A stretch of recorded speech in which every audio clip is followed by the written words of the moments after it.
Habang namimili ako ng mga sangkap para sa paninda namin, dito sa palengke ay bigla ko nadaanan nitong mga sago. Bigla ko naalala yung gusto ni Beshi na gawin ko na peach na merong sago. Hindi ko alam kung ano yung tawag doon, basta ganun yung sangkap nun. Tapos meron siyang kasamang gatas. Isang takal nga lang yung binili ko na sago, dahil unti lang naman yung gagawin namin. 10 pesos nga pala isang takal nito. At pagdating naman ng bahay ay inugasan ko na agad ito. Tinatanong ko pa nga yung pinagbilang ko dyan kung meron ng sangkap. Akala ko kasi linagyan na nila ito ng asukal. Yung pala ay normal lang naluto yung ginagawa nila dito.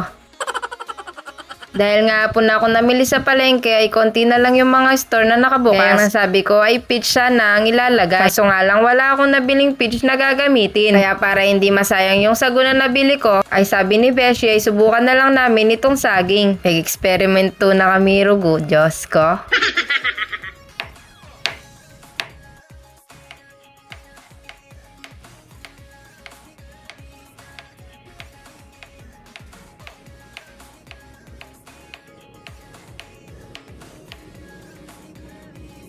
Pagkatapos kong maiiwa yung saging ay linagay na namin dito sa may lagayan ng yelo. Wala kasi kaming mahanap na medyo malaking mangkok. Feeling kasi namin hindi magkakasya sa maliit na mangkok yung lahat ng sangkap kapag nagsama-sama na. Kaya ang ginawa namin ay dito muna namin pinaghalo-halo. Pagkatapos ay isasalin na lang namin ito mamaya. Sunod namang linagay ay itong mga sago. Ang kainaman dito sa mga sago ay hindi na kailangan lutuin pa. Meron ka nang mabibili na luto na agad. Sinamulan ko ng paghalu-haluin yung mga sangkap. Tapos nakalimutan ko, hindi pa pala bukas yung mga gatas. Buti na lang ay matalim itong kutsilyo kaya mabilis ko lang itong nabuksan. Pagkabukas ay linagay ko na itong condensed milk. Sunod naman itong all-purpose cream. Nano ka na, may bululya pa.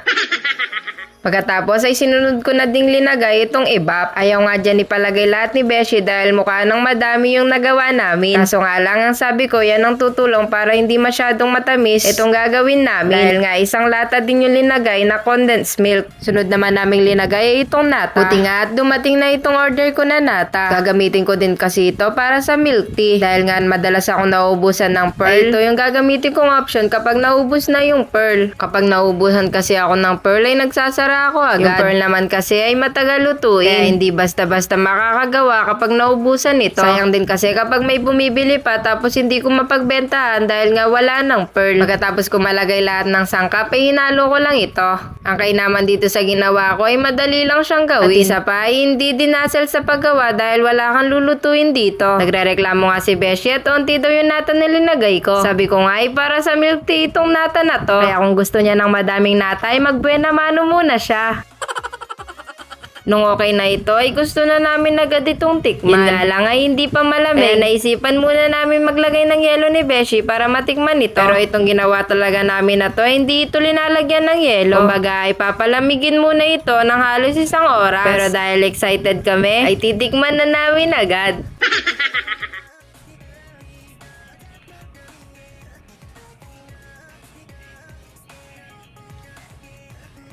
Masarap. Hindi sobrang tamis. Grabe naman pala akong tumikim dyan. Yung pagkakasabi ko ng masarap ay para akong naghahamon ng suntukan. Nung matikman na namin ito ay linagay namin siya sa pinaglagyan ng ice cream. Diba? Kahit makita nila itong lagayan ng ice cream ay hindi tilapia yung laman.